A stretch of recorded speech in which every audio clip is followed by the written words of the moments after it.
realized that I'm wearing the same exact shirt in the last recording that we released. Cool. You have your time management down to a science that you I wear the same save shirt time. You on wear the every same shirt on certain days. days of the week. Well, we know where everyone's priorities are. Meanwhile, on the side of the table. I'm like choosing outfits based off of color combinations and shoes, whether this hat matches, the style of my shoe or the short length or that kind of stuff. I would like to And then comment I'll that edit. you've been on like a real Navy kick for about a week. And I it's not bad, but Yeah, you've you're been, like Navy on I don't Navy. know if it's because of the mask, but you've been like, I It actually, is 100% because of the mask. He is coordinating his outfits based on his mask I do coordinate color. my outfits based on the mask color. I also love navy. I'm a big navy fan. I like navy and gold, navy and white, our house. navy and burgundy. hence Rue's colors. Yeah, I love navy. I'm a big navy fan. So, all right. Glad we got all that. Yeah. That being said, With that being said, welcome to another edition of a Rue Fitness and Stacked Coaching podcast. Sure, We'll why throw not? it in there. We've been doing all of these nutrition podcasts lately, and they have been a big hit. yeah. So this is going to be kind of a crossover between everyday life, getting your shit together, tricks for managing your ability to get your nutrition together, as well as fitting in your fitness. So if you haven't guessed yet, I'll skip that part. This is Emily. She is back, starting to become a regular co-host with us.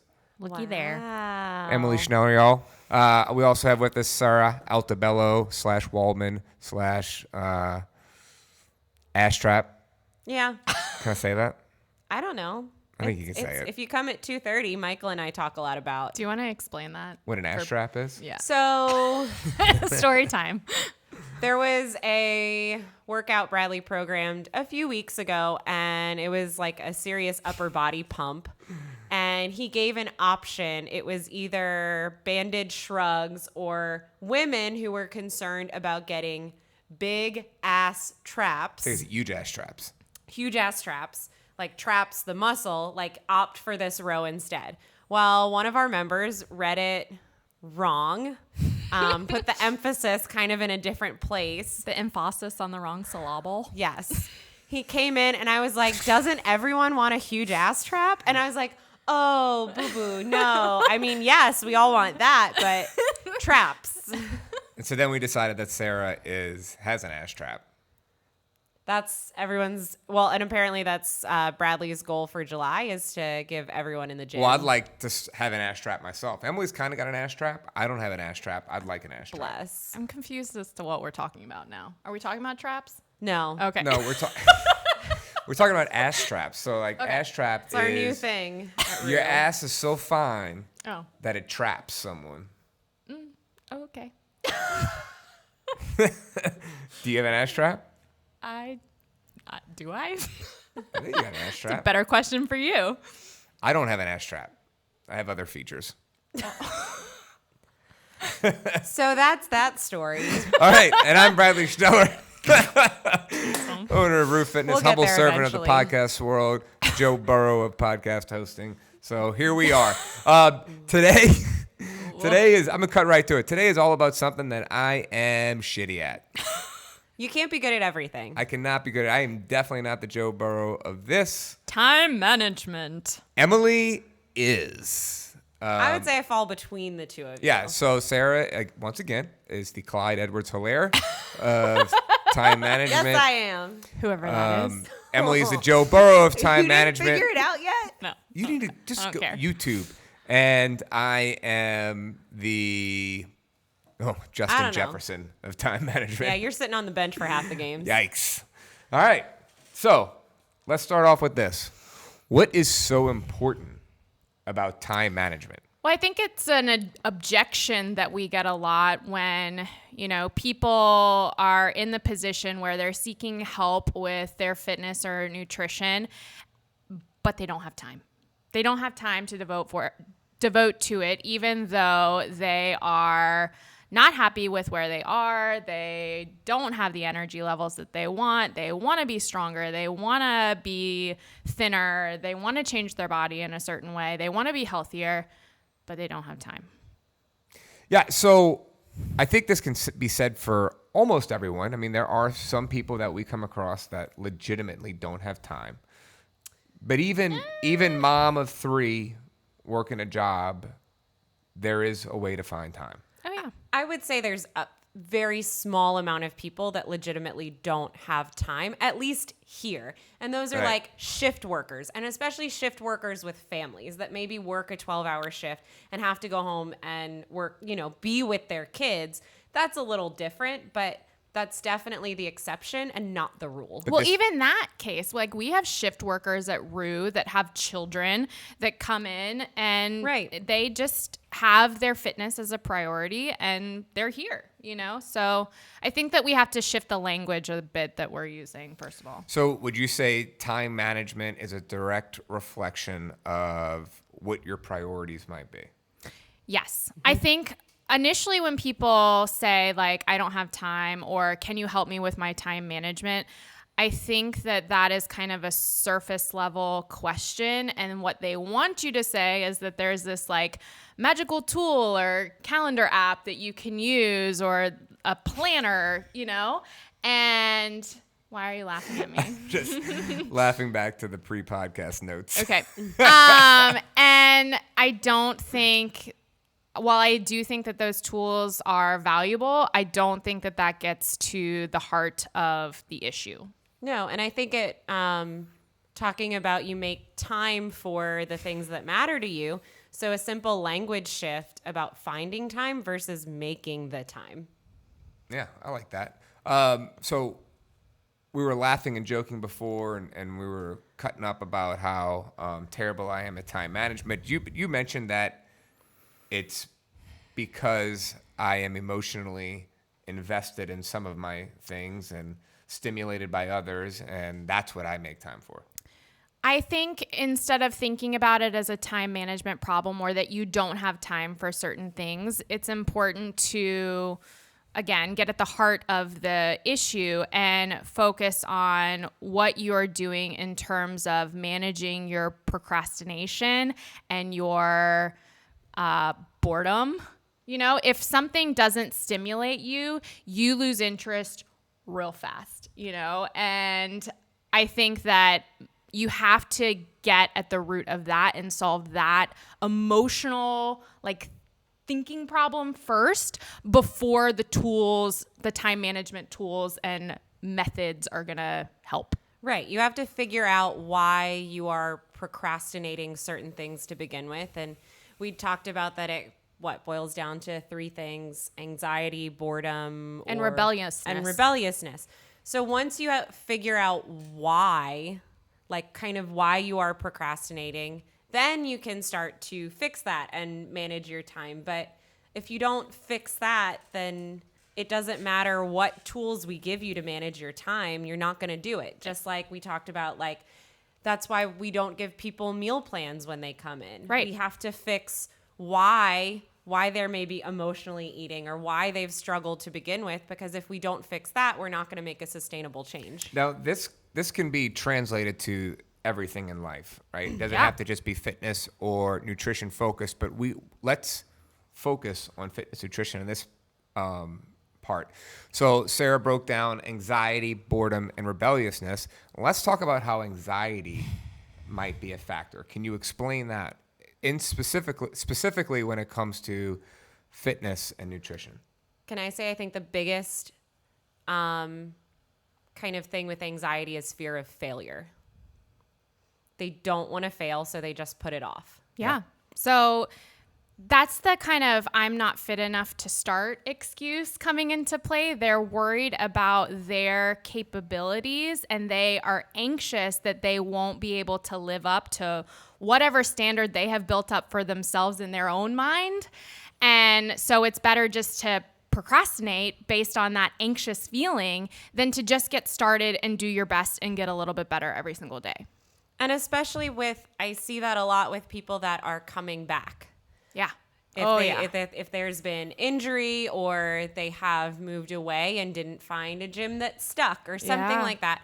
And suddenly it's not some ambiguous standards they're holding themselves to. They're holding themselves to like what they were doing before. I mean, I wrote a whole blog post on that. I experienced that when I had my children. You know, I was very fit before pregnancy. I had to scale things back, obviously, listen to my body. Then I took 4 to 6 weeks off after each pregnancy, and coming back and being like, oh, I can't do a pull-up anymore, or I can't jump on the 12-inch box anymore. And just that feeling of I am starting over. That is not a good feeling. So I feel like with fitness, the anxiety portion is very on the surface. You know, whereas it's fearful of that, but it's right there. It's palatable. It's something that you almost control, okay, for the most part. With nutrition, I feel like there's a lot more layers to it. One of the things that I can think of off the top of my head in terms of anxiety when it relates to nutrition is the support system around you.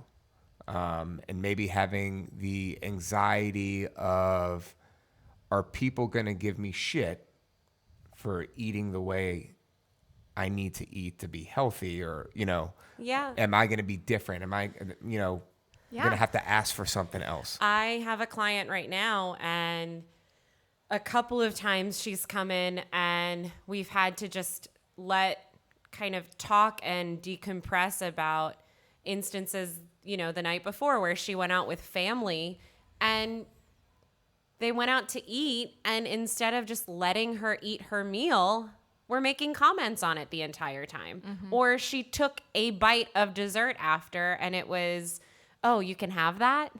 And I mean, I know I experienced it a lot, especially when I started making the changes that are habits now.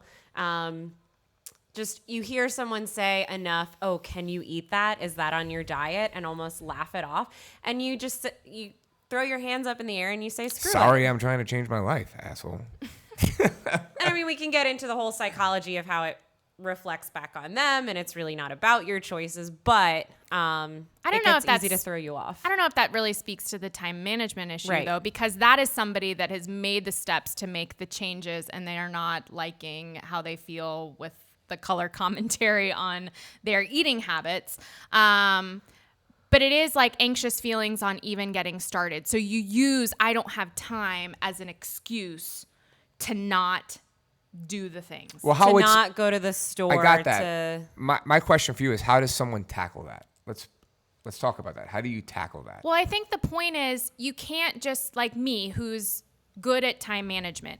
I can't tell you who's not good at time management, like, this is the calendar app that you should use. You should list out all of the activities that you have for the day, pick the top 3 ones, mark them off as you accomplish. Like, that will not help you. That is the system that I have, like time blocking, and everything is in my calendar, everything is color coded, whatever. That will not work for you. I got you. Will work for someone who has anxiety about starting with nutrition. You have to get real with yourself and ask yourself, what is the root cause of my time management issue? Is it procrastination? Is it boredom? Is it anxiety? Is it all 3? Like, talk through your feelings. Okay. If it is anxiety, how does someone work through that to start?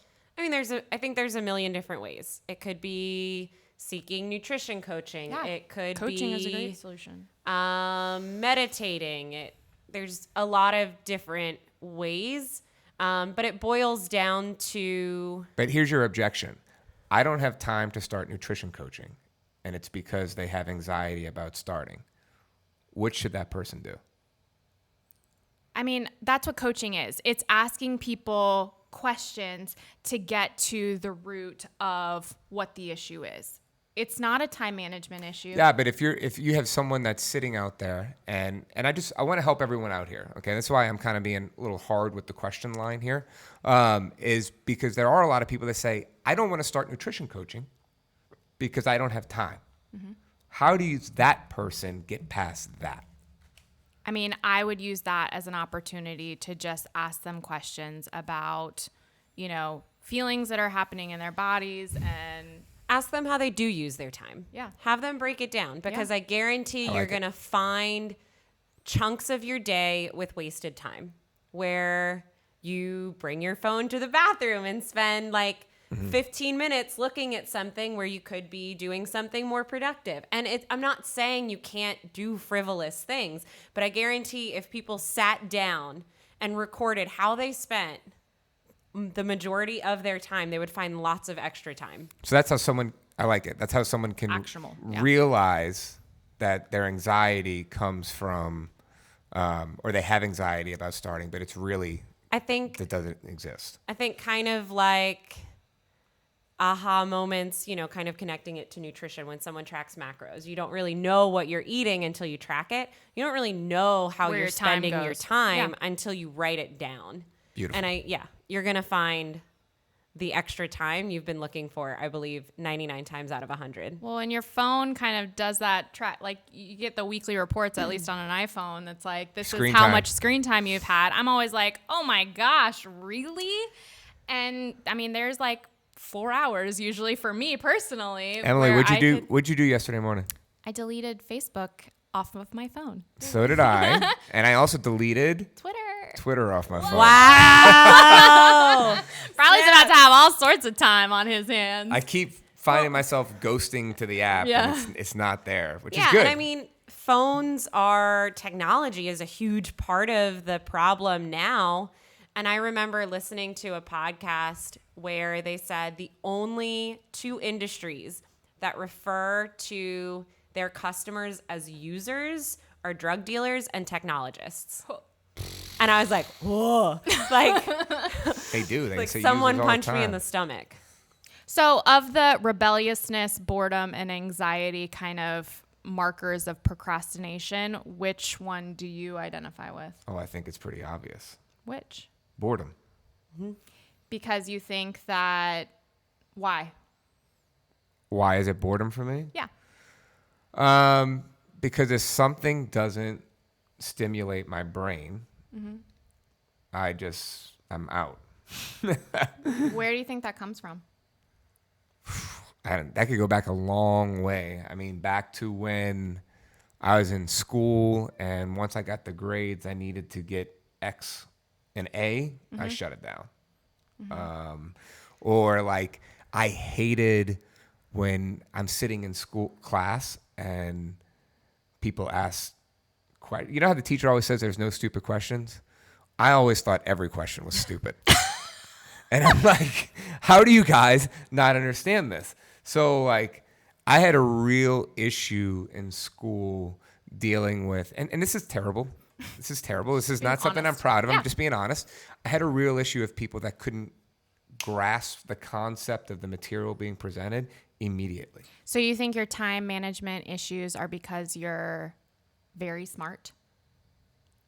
Yes. What things do you put off doing because of that boredom feeling? Bill paying, but that's why you do it now. Silly, like what I would call busy work or administrative work, I'll put off. And what happens when you get to the moment where you have to get stuff done or there's going to be repercussions?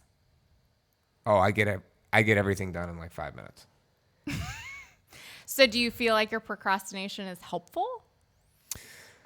You know, probably not, because the procrastination This is coaching, by the way. the procrastination creates a little anxiety. So then I kind of hit both, right? Because I'm eventually going to have to tackle this. I'm going to have to do it. I can't have anybody else do it. I don't feel like doing it. This is stupid. It's boring, blah, blah, blah. And then I'll be like all proud of myself because I did like 2 days worth of work and 30 minutes. Do you 30 think minutes. though that like doing the work ahead of time to avoid that anxious feeling would make your life easier, better? I don't know. My junior year of high school, I wrote a 17-page research paper the night God. before it was due and got an A. Is that always the way things work out? No. I guess a question I have, how does that feel though? Like Yeah. before you accomplish it, how does it feel in your body? Are Yeah. you jittery? Are you tired after? Like you finish these 30 minutes and then are you like, oh, No, that's I'm it. like, get energized about it. And I'm like, I know this is not, I mean, this is just me being honest. Like, I'm like, oh, like, this, it's go time. And then I sit down and it's like, And you're that thrive under pressure. yeah, I love that. I mean, like, when you and I have done presentations Oh, I hate it. together, I've heard stories. Emily will spend days like preparing and writing out the speech or whatever. And she's like, what are you doing? And I'm like, I'll figure it out. And then like 30 minutes before. So it doesn't seem like your time management issues are something that has affected you greatly that you necessarily want to change. No, I think they affect you more than they affect me. As in, like, my Probably. time management affects you Yeah, because it stresses me Is more out. than it affects me. Is it so much like, I mean, I know it's boredom, like you don't want to do the boring tasks, but you just end up making more time for the things that are fun. Not so much like avoiding those, just like, well, I can do that tomorrow. Let me take this time today to do the things I want to do. Yeah, I mean, I see that. It's just like there's no incentive for me to get there. Well, I think what you have developed as kind of a way to combat this is I might be a terrible example for this. you're by the way. very good at delegating, and I think that that's what That you sounds terrible when Well, you say it like that. you have to be. But it's like you recognize that you are not good at paying bills because that seems like busy work to you. So like you said, I do that now. Like I don't mean like delegating. Like you recognize this is what I'm good at, this is what I'm not good at, and somebody else needs to be in charge For the of what I'm record, not good at because I do a lot of stuff at home for all the ladies out there giving me the does. side eye right now. Okay. But do you also Cooking, recognize cleaning. that you make time for the things that stimulate you? Like, Yeah, absolutely. Like running. You're all into running now, and you are dedicating a significant chunk of time to that. It's like 3 hours a week. Well, 3 hours a week, that was a lot. Okay. All right. I Keep mean, going. Yeah. that's what people say. Like, I don't have time to work on my fitness. That's really all you need is 3 hours a week, you know. But what they're really saying is, I'm not making this a priority. Yeah, I mean, that probably goes all the way back to like, you know, it's interesting why I never became a successful musician. I think some of this plays into that because practicing was boring. Was boring. And I mean, if we talk about this all the time, or Burke likes to talk about hustle over talent, and I always say if you're going to be a great, you need to have hustle plus talent. Yeah. And I think that I had talent and no hustle. Yeah. And that's why I, you know, got a Bachelor of Arts in music and picked up a minor in business and said, let's just get out of here, right? But This show on the road. yeah, we need to finish. Let's wrap up this. But yeah, I mean, that's just always been my personality. So like, but you're right, is that I do find time for the things that A, stimulate me, or B, I absolutely need to get done. Yeah, so I think there you need to change your language and catch yourself almost when you find yourself saying, I don't have time for this. Like, you are not making this a priority. That Right. should be I should your say this is language. not a priority This is for not a me. priority for me because the I don't have time is a BS excuse. Yeah, you're right. Absolutely. Nice. All right. When you ask though, like, what would you do with somebody who has this? That is what I would do. I would ask questions until I kind of understood the root cause of what they're struggling with. Well- because me just saying, "Oh, you should really try this calendar app," isn't going to solve the problem. Yeah, it's interesting if when you use it like that and you change the language from "I don't have time" to "this is not a priority for me." Now you use that in a sentence. My fitness is not a priority to Yeah, me. that is My nutrition completely is not a different. priority Yep. to me. That doesn't and sound now like all an of a sudden, excuse. when you say that out loud a bunch of times, it changes how you might think of it, and all of a sudden it might become a priority. Yep. You want to say 100%. something? Yeah, and I mean, I think in all of this, I think you can listen to podcasts, you can listen to us and think you've got it down and download apps if you think that's going to help. And But those do help to some they extent. do. Yeah. I think even if you don't seek out someone who is a professional, I think you just need to talk. You need to have someone that's willing to ask you questions and sit down and help you navigate why you're not doing something. Yeah, I like it. Cool. Third one, rebelliousness. Tell me a little bit about how that looks. Just like if you have a task at work that you really just don't want to do, and instead you're cleaning your desk and, like Yeah. you're rebelling against the task. It's Gotcha. not that you don't have time. You just don't want to do the important work. Have you ever had a nutrition client that rebelled against the work?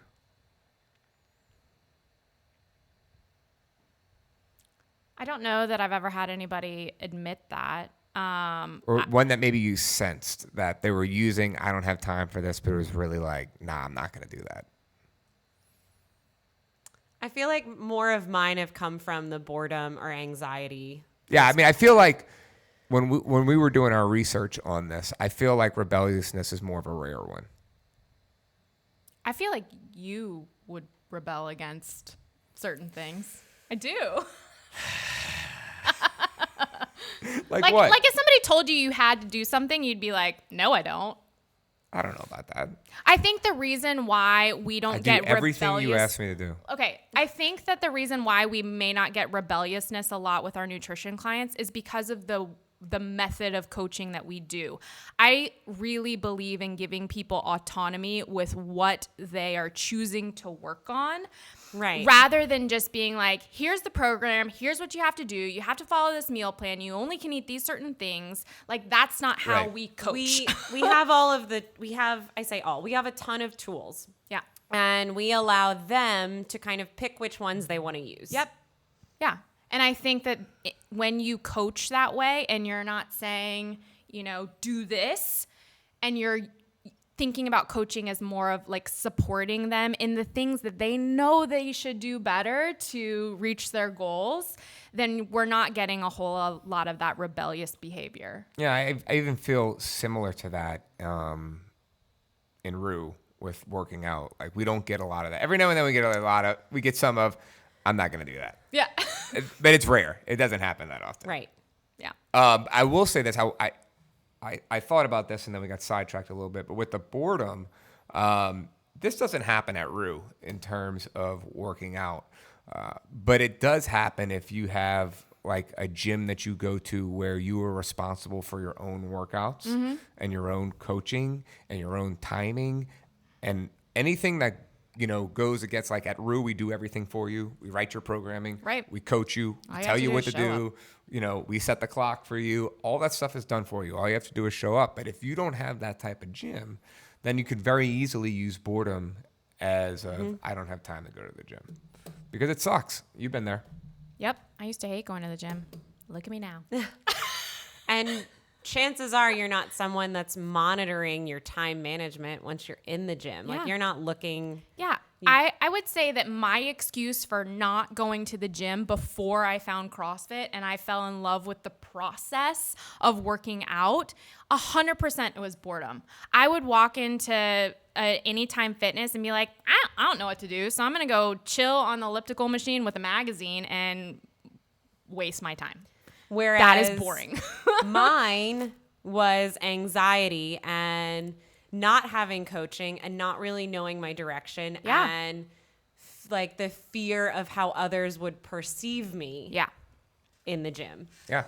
So let's put a bow on this real quick. How can people recognize that they might have a time management issue or it's one of these three things I mean, that's holding them I back? mean, a simple thing is just, are you saying a lot? I don't have time for that. Finding excuses. Yeah. If you're finding excuses, I feel If like. you are someone that, we joke when a day is really busy, like, are there more hours in the day? Or yesterday But, was- like, yesterday was nuts. Yesterday for was you. nuts, Like, your yeah. morning was packed and insane.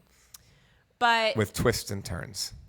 if you are regularly wishing for more hours in the day or saying, I don't have time for that, that's how you know, Right. I think. where did all your time go? Yeah. Find it. Write it down. Find out where your time went. Yeah. And so we also talked about tools to address that. Sarah's tool was great, which was write down what you actually did that day, and you can find the holes. Talked about looking at your screen time on your phone, getting a report of that. Any other tools you might think of? I mean, coaching. Exactly what I did with you. Seek out coaching. Getting somebody to ask you the tough questions to get you to reflect on your behavior and really try to understand why you're doing these things is going to go a long way in you choosing to take the steps to resolve that. Yeah, a lot of us will not sit with messy feelings unless someone else is asking us or guiding us when kind of sitting there with us. Yeah. Yeah, I like it. All right, anything else to add? Nope. That's good. All right, y'all. Make sure to like, rate, and review, and subscribe to our podcast. Remember, 5-star reviews only and nice words. Save your 4 stars. If you want to talk about my all Navy action, we'd love to see the comments. Also, if you feel willing, give it a share. We'd appreciate that. We need some shares. We want to grow our podcast. We have some really good information here with some beautiful people that I get to podcast with. So spread the love. Also, people want nutrition coaching. What can they do? Go to rue.fitness. There's a little drop down that says nutrition coaching and schedule your initial consultation. Yeah. Yeah, and I think with the evolution of the programming, a lot of spots should be opening up soon. Yeah, we've dialed in our systems, which helps with our time management and taking on more clients. Oh, how about that? That's the bow. That is the freaking bow you've been looking for. No, it's absolutely true. It's absolutely true, though. 100% true. So, all right, y'all, we appreciate it. Y'all have a great day. Bye.